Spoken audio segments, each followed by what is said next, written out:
Good day, students. Welcome to our lesson in advertising. Today we are continuing with chapter 10, which is on layout and typography.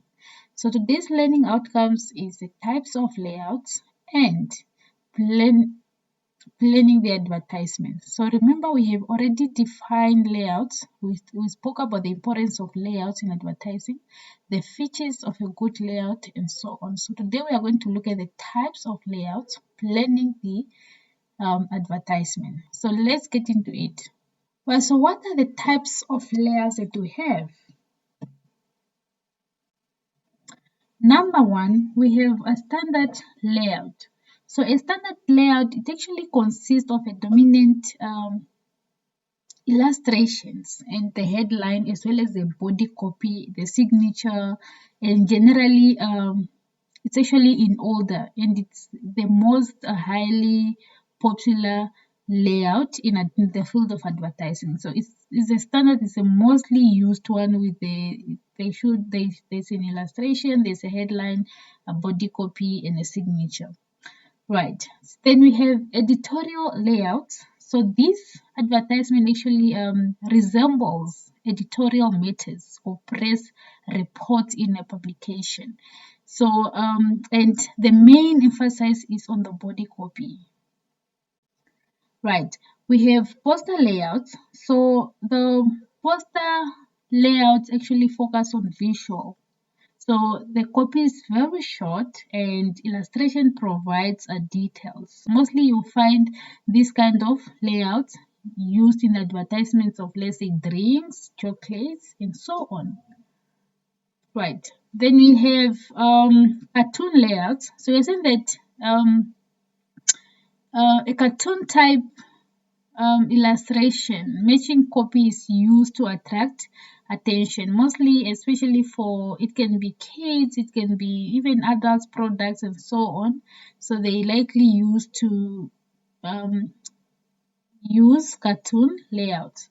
Then we have comic strip layout. So the comic strip layout follows actually a pattern of a comic strip by telling a story with the use of sequence or drawings. You see those comic strips in newspapers, magazines, and so on.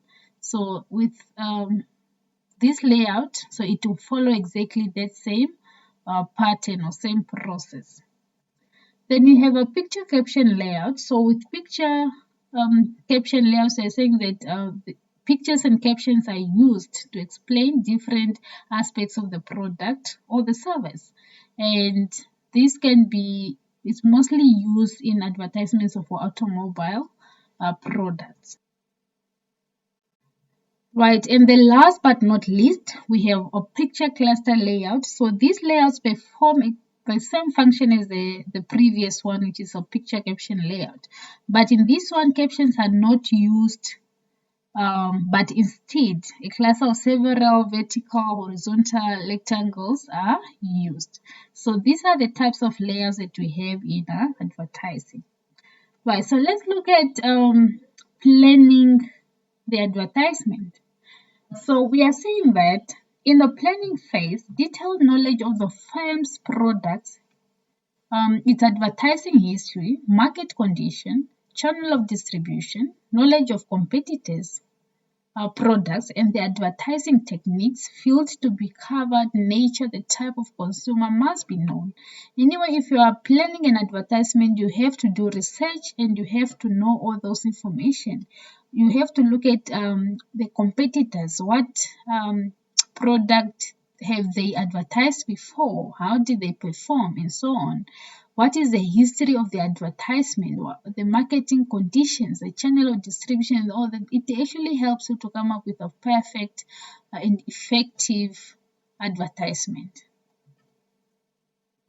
Right, so we are also saying that after gathering sufficient information, the next planning job is to decide about the advertising medium in which the advertisement is to appear. So this can be in newspapers, it can be in radio, television, billboards, and in any of those advertising media that we have.